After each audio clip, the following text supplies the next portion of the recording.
Good morning friends, आप सभी को एम बिजनेस चैनल की ओर से प्यार भरा नमस्कार। आज पुनः आपका दोस्त मुकेश कुमार आप लोगों के बीच में प्रेजेंट हुआ है पार्ट 4 लेकर के। जो चैप्टर चल रही थी फेडरलिज्म, उसका पार्ट 4 लेकर के आज प्रेजेंट हुए हैं। पिछले क्लास में हम लोग पढ़े थे कि फेडरलिज्म के कौन कौन से टाइप्स होते हैं और उसको पूरा डिटेल से समझे थे। आज की क्लास में हम लोग समझेंगे कि what makes India A federal country. India की कौन कौन से ऐसे फीचर्स हैं, कौन कौन से ऐसी पॉलिसी हैं, कौन कौन सा ऐसा सिस्टम है जो कि इंडिया को एक फेडरल कंट्री बनाती है। हमारा इंडिया एक फेडरल कंट्री कहलाती है, तो उस पर हम लोग बात करेंगे। ये जो क्वेश्चन है व्हाट मेक्स इंडिया ये फेडरल कंट्री, डायरेक्ट एक क्वेश्चन से बनती है। एक क्वेश्चन आता है, पूछा जाता है। दूसरा क्वेश्चन से दूसरा टाइप्स का यही क्वेश्चन दूसरा टाइप्स का पूछा जाता है कि व्हाई इज इंडिया ये federal country, India federal country क्यों है। तो वो भी एक तरह का क्वेश्चन पूछा जाता है। तो यदि पूछा जाए क्वेश्चन तो इस तरह के पॉइंट को आप एक्सप्लेन करके आ जाते हैं तो आपको फुल में फुल मार्क्स मिल जाएगा। तो इसी के बारे में हम लोग आज चर्चा करेंगे। तो सबसे पहले जानते हैं कि हमारा इंडिया फेडरल क्यों है।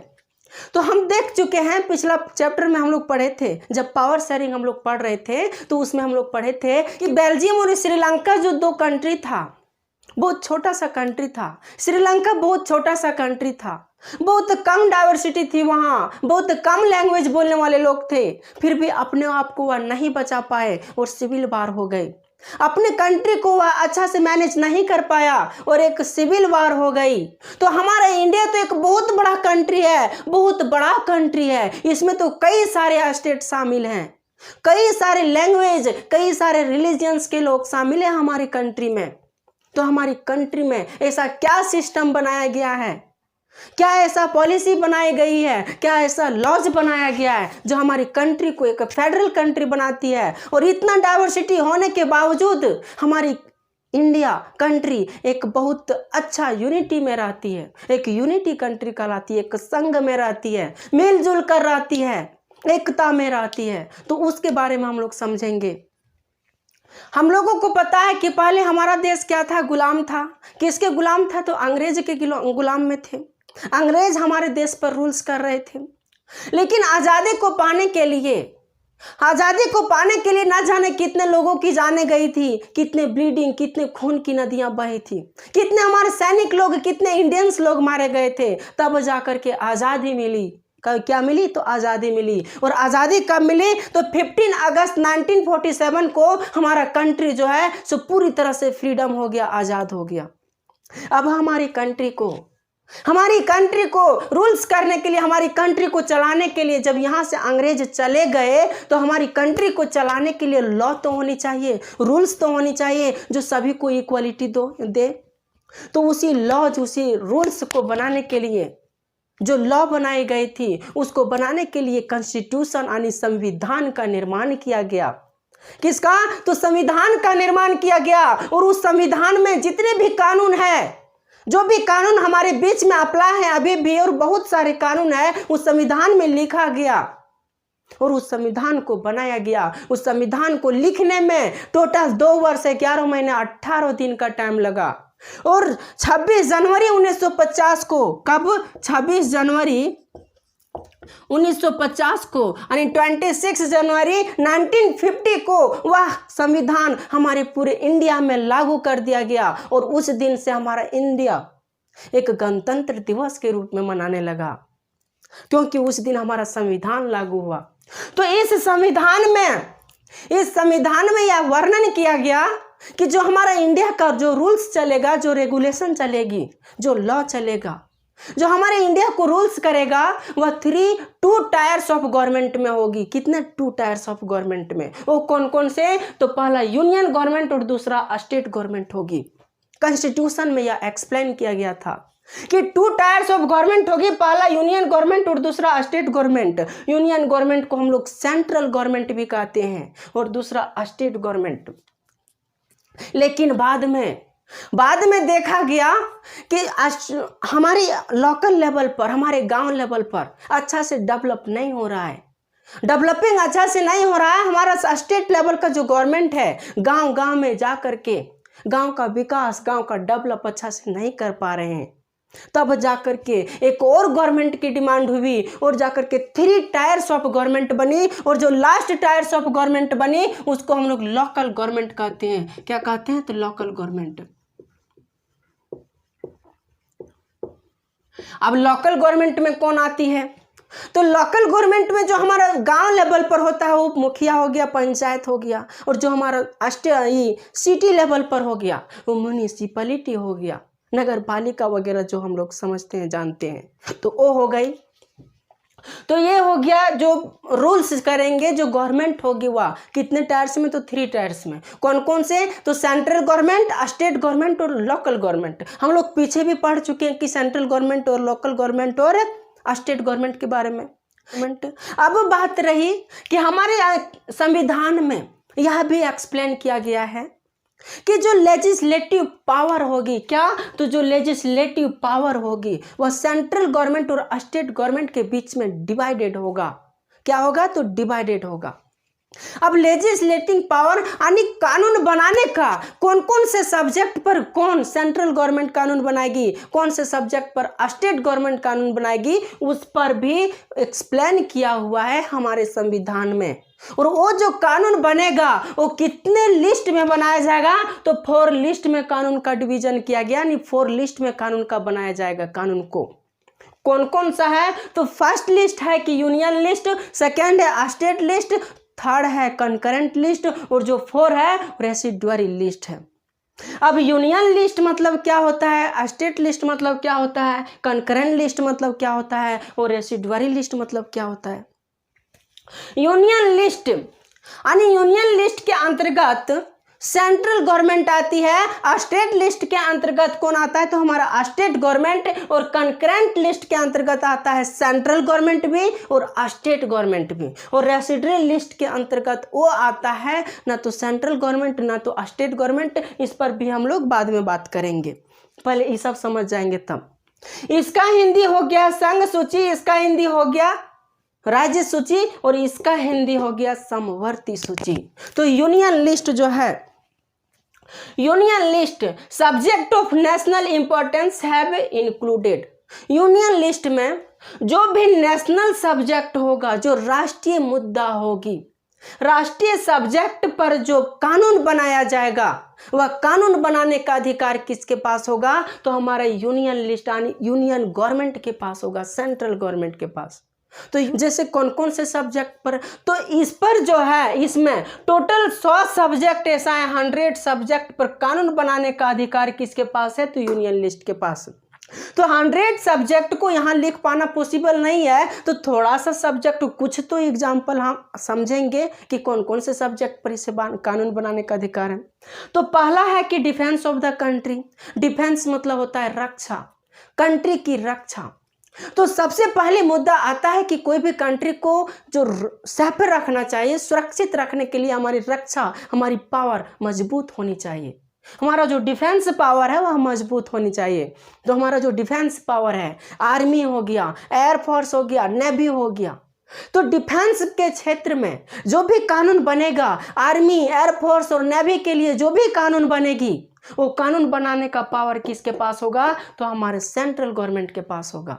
किसके पास? तो सेंट्रल गवर्नमेंट उस पर कानून बनाएगी। दूसरा रही कि फॉरेन अफेयर, यानी फॉरेन मतलब विदेश, फॉरेन मतलब विदेश, यानी देश विदेश का जो मामला हो, देश विदेश का जो मामला हो उस पर भी कानून बनाने का अधिकार किसके पास है? तो हमारे सेंट्रल गवर्नमेंट के पास। जैसे मान लेते हैं कि इंडिया और चाइना में किसी तरह का मतभेद हो जाता है, इंडिया और पाकिस्तान में किसी तरह का मतभेद हो जाता है, इंडिया और बांग्लादेश के पास किसी तरह का मतभेद हो जाता है, यानी इंडिया से किसी दूसरे कंट्री के बीच मतभेद हो जाता है, तो उस टाइम उस कंडीशन में जो कानून बनेगी, जो भी पॉलिसी बनेगी, जो भी फैसला लिया जाएगा, वह फैसला कौन लेगी? तो हमारा सेंट्रल गवर्नमेंट, हमारा यूनियन गवर्नमेंट लेगी। तो जो फॉरेन का जो अफेयर है, जो विदेश का अफेयर है, तो उस पर जो कानून बनेगी, किसी तरह का कानून बनाया जाता है, तो कानून बनाने का पावर किसके पास होगी? तो इसके पास होगी, यूनियन लिस्ट के पास होगी। तीसरा है कि बैंकिंग। अब बैंकिंग भी, बैंकिंग के क्षेत्र में कोई भी बैंकिंग इसके अंतर्गत रखा गया है यूनियन लिस्ट में। वो कैसे? जैसे कि बैंकिंग यदि यूनियन लिस्ट में नहीं रखा जाता, तो जैसे हमारा बैंक है एसबीआई बैंक है, यदि हम दूसरे स्टेट जाते हैं वहाँ एसबीआई बैंक नहीं होता, वहाँ रूल्स कुछ और होता। हमारे पास एसबीआई के एटीएम है, लेकिन हम यदि दूसरे स्टेट जाते हैं तो वहाँ पर पैसा निकालने के लिए जाते हैं तो पता चलता है कि यह जो है सो एटीएम से नहीं बल्कि किसी और चीज़ से पैसा निकलता है, किसी और चीज़ से, क्योंकि दूसरा स्टेट का जो गवर्नमेंट है उसको पैसा निकालने के एटीएम नहीं बल्कि किसी और चीज़ से वैसा फैसिलिटी दिया है। तो क्या बैंकिंग के क्षेत्र में हम पैसा निकाल सकते हैं वहाँ? नहीं। तो यदि इसको स्टेट लेवल पर देखा जाए, यानी इस पर बैंकिंग के क्षेत्र में जो कानून बनाया जाता है वह यदि स्टेट लेवल की गवर्नमेंट बनाएगी तो बहुत दिक्कत होगा, बहुत दिक्कत होता है, हमारी पब्लिक को बहुत दिक्कत होगी, जनता लोगों को बहुत दिक्कत होगी। इसलिए इस पर जो कानून बनाने का फैसला है, जो बैंकिंग को रखा गया है, कौन से लिस्ट में रखा गया है? तो यूनियन लिस्ट में रखा गया है। हम लोग के पास बैंक ऑफ इंडिया है, लेकिन पता चलेगा कि हम जम्मू कश्मीर गए, वहाँ पर हमारे पास बैंक ऑफ इंडिया वहाँ है ही नहीं है, तब और पैसा की ज़रूरत हमें, तो पैसा कहाँ से आएगी? तो इसी कंडीशन को देखते हुए, इसी चीज़ को देखते हुए बैंकिंग को यूनियन लिस्ट में रखा गया। यानी इस पर जो कानून बनेगा वो बनाने का अधिकार किसके पास होगा? तो यूनियन गवर्नमेंट के पास होगा, यानी सेंट्रल गवर्नमेंट के पास होगी। अब है करेंसी। करेंसी मतलब मुद्रा, जानते होंगे, पैसा कौड़ी। तो पैसा कौड़ी भी बनाने का अधिकार किसके अंतर्गत होगी? तो हमारी सेंट्रल गवर्नमेंट के अंतर्गत होगी। जो हमारे देश में मुद्रा बनती है, जो हमारे देश में पैसा बनती है, तो सेंट्रल गवर्नमेंट के अंतर्गत बनती है, सेंट्रल गवर्नमेंट के अंडर में आरबीआई के द्वारा बनाया जाता है। किसके द्वारा? तो आरबीआई के द्वारा। बैंक है आरबीआई, बहुत बड़ा बैंक है, बैंकों का बाप है वह, बैंकों का बैंक आरबीआई को कहा जाता है, जहां पर पैसा छपता है। 1 रुपया को छोड़ करके बाकी जितना भी पैसा है, 2, 5, 10, 20, 2000, 500, इन सभी जितने भी पैसा है वो आरबीआई में ही छपता है। और 1 रुपया का जो पैसा है, 1 रुपया का जो पैसा होता है, सिक्का होता है, या वो कहाँ छपती है 1 रुपया? तो वो छपती है हमारे सेंट्रल गवर्नमेंट के सचिव के अंतर्गत। तो यदि ये पावर, पैसा छापने का पावर स्टेट को दे दिया जाता है, किसको? स्टेट को दे दिया जाता है, तो क्या स्टेट में यह फॉलो हो पाएगी? तो स्टेट गवर्नमेंट यह फैसला ले लेगी कि बहुत सारा पैसा को बना देगा, बहुत सारा रुपया को छाप देगा, बहुत सारे नोट्स को छाप देगा। और एक कंडीशन ऐसा आएगी कि पता चलेगा कि बोरा में ले जा करके, यानी झोला में पैसा को भर करके ले जा रहा है, रुपया को भर करके, और पॉकेट में सब्जी को ला रहा है दुकान से। तो ऐसा कंडीशन आ जाएगा यदि करेंसी का मुद्दा, करेंसी का जो लॉ है, कानून है, बनाने का अधिकार यदि स्टेट गवर्नमेंट को दे देगी तब। इसलिए जो करेंसी है अपने अंतर्गत, यानी यूनियन लिस्ट में इसको शामिल किया गया है। यानी करेंसी को छापने का अधिकार, यानी इस पर जो कानून बनेगी वह कानून बनाने का अधिकार यूनियन लिस्ट के पास है। अब दूसरा है स्टेट गवर्नमेंट। तो ये यूनियन लिस्ट समझ गए। तो ये जो है सो क्वेश्चन से पूछा जाता है, ये एग्जाम्पल दे देंगे आप लोगों को, बताएंगे, पूछ देंगे कि कौन से लिस्ट में इसको रखा गया है। कोई भी एक एग्जाम्पल उठा लेगा और पूछ देगा 1 नंबर में कि इसको कौन से लिस्ट में रखा गया है। यदि आप लोगों एग्जाम्पल को अच्छा से नहीं समझेंगे तो आगे चल करके दिक्कत होगा, क्वेश्चन सॉल्व नहीं हो पाएगी, इसलिए इसको ध्यान से समझें। दूसरा है स्टेट लिस्ट। इस लिस्ट में वैसे सब्जेक्ट को शामिल किया गया है जिस पर कानून बनाने का अधिकार किसके पास है? तो हमारे स्टेट गवर्नमेंट के पास है। तो subjects of state and local importance have included, यानी जो भी लोकल इंपॉर्टेंस और जो स्टेट इंपॉर्टेंस है, लोकल लेवल का और जो स्टेट लेवल का सब्जेक्ट्स हैं, विषय हैं, उस पर कानून बनाने का अधिकार किसके पास है? स्टेट लेवल के पास है। यानी जो लोकल लेवल और जो स्टेट लेवल पर जो भी इंपॉर्टेंस है उसको इसमें शामिल किया गया है स्टेट लिस्ट में। अब वो कौन कौन सा मुद्दा है, कौन कौन सा एग्जाम्पल है, तो उसको भी हम लोग समझते हैं कि पुलिस जो पुलिस होती है वह स्टेट में होती है। पुलिस जो होती है वह स्टेट में होती है, जैसे कि हमारा Jharkhand police, Bihar police, UP police, Delhi police होती है, तो हर स्टेट का पुलिस होती है। तो जो पुलिस पर जो कानून बनाने का अधिकार है, पुलिस इस पर क्या कानून बनाना चाहिए, अपना स्टेट जो है, कोई भी स्टेट जो भी डिसीजन लेगी, जिस तरह का फैसला पुलिस पर यानी पुलिस को अप्लाई करने के लिए, पुलिस को रूल्स करने के लिए जो भी कानून बनाने का अधिकार जो होगा वो किसके पास होगा, तो हमारे स्टेट लिस्ट के पास होगा, यानी स्टेट गवर्नमेंट के पास होगी। दूसरा है ट्रेड यानी व्यापार। ट्रेड मतलब होता है व्यापार, यानी व्यापार यदि एक कंट्री से, एक स्टेट से दूसरे स्टेट में यदि व्यापार किया जाता है तो व्यापार में क्या रूल्स होनी चाहिए, तो उस पर जो कानून बनाने का अधिकार होगा वह भी स्टेट लिस्ट में यानी स्टेट गवर्नमेंट के पास होगी। दूसरा और क्या है, तो एग्रीकल्चर हो गया, कृषि के क्षेत्र में जो कानून बनेगी, और इरिगेशन मतलब सिंचाई के क्षेत्र में जो कानून बनेगी, जो सिंचाई की व्यवस्था होगी वो भी किसके अंतर्गत रखा गया है, तो स्टेट लिस्ट के अंतर्गत रखा गया है। तो ये भी समझ गए होंगे। अब तीसरा बची कॉन्करेंट लिस्ट, इसको हिंदी में समवर्ती सूची कहते हैं।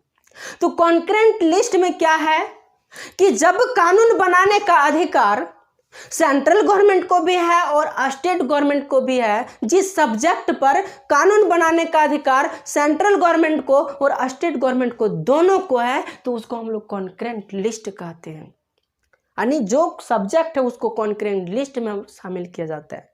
तो ये जो कॉन्करेंट लिस्ट लाया गया ये जनता के हित के लिए लाया गया है, पब्लिक की अच्छाई के लिए लाया गया है कि पब्लिक क्या चाहती है, क्या ज़रूरत है हमारी पब्लिक को, तो उसी को ध्यान में रखते हुए यह लिस्ट को लाया गया।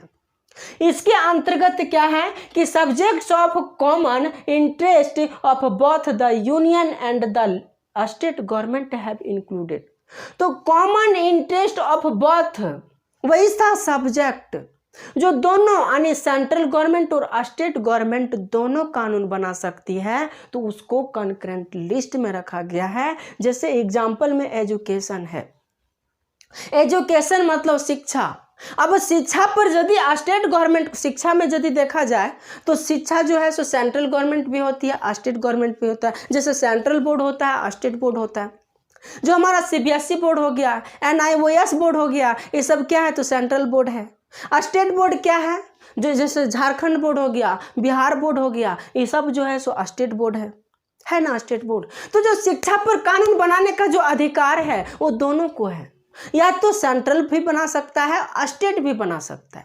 लेकिन यदि कोई स्टेट चाहेगी, कोई स्टेट यदि चाहेंगे कि हम अपने अकॉर्डिंग वहाँ शिक्षा दें, अपने अकॉर्डिंग, जैसे कि केरला है, तो केरला की गवर्नमेंट यदि चाहेगी कि यहाँ आज से केरला में पूरे हिंदी इंग्लिश को बंद कर दिया जाए और यहाँ पर पूरी तरह से कन्नड़ लैंग्वेज में पढ़ाया जाए, तो क्या ऐसा पॉसिबल है? नहीं। ऐसा यदि वह करती है तो उसे सेंट्रल गवर्नमेंट से परमिशन लेनी पड़ेगी, और जब सेंट्रल गवर्नमेंट उसे परमिशन जब तक नहीं देती है तब तक वह कोई कानून नहीं बना सकती है शिक्षा के क्षेत्र में।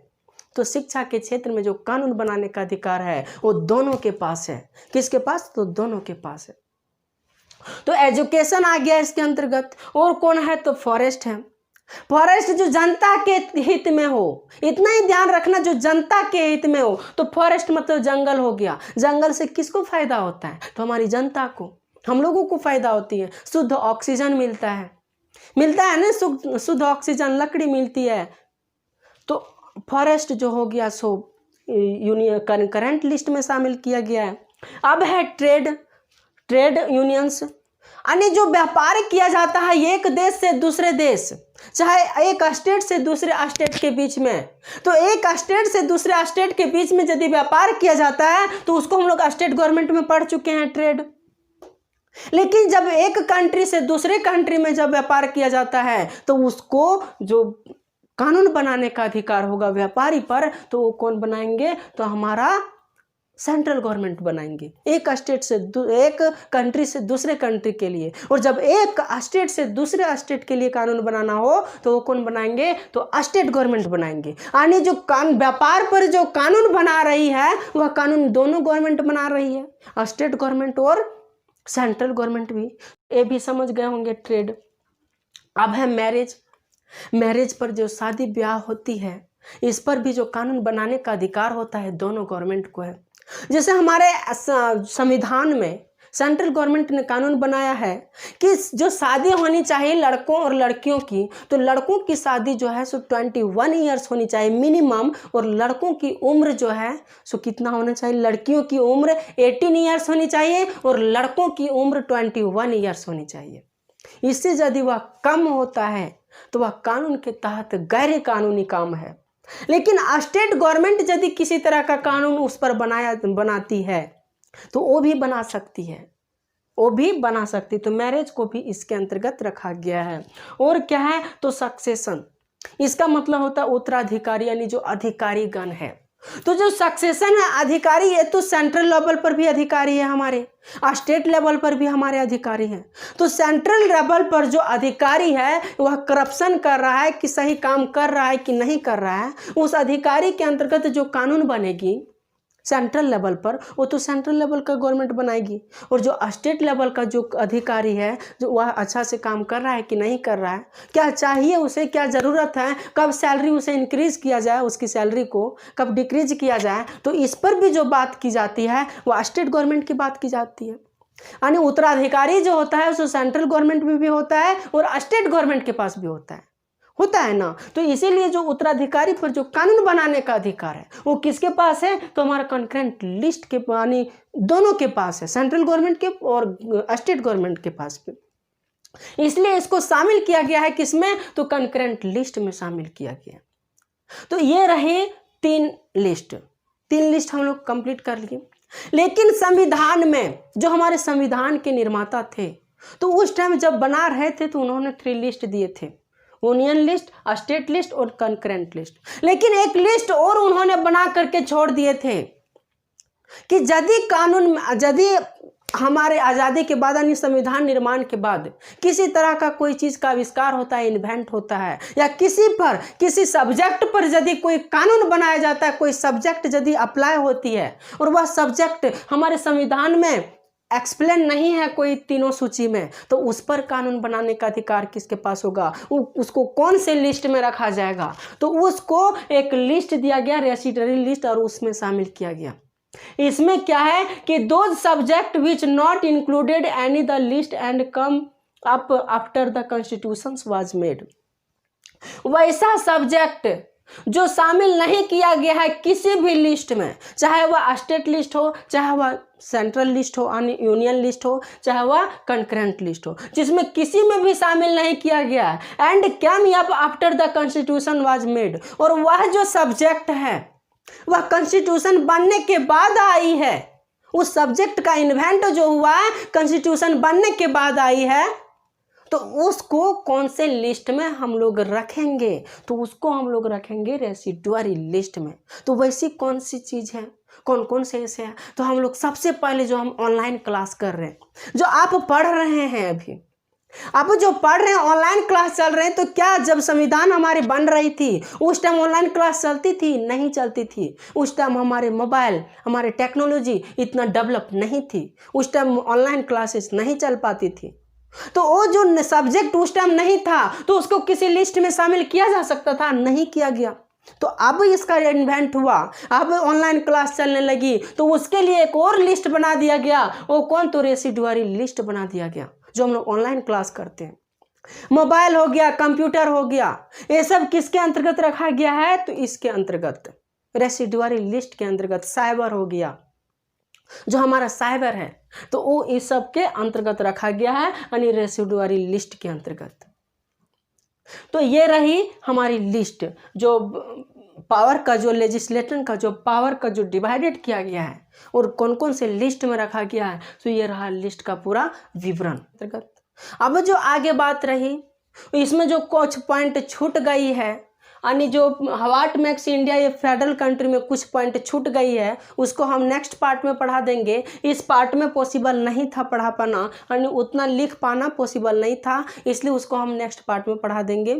तो आज का सेशन को हम यहीं पर एंड करते हैं, और आप लोगों से गुजारिश है कि आप लोग हम लोगों को सपोर्ट कीजिए।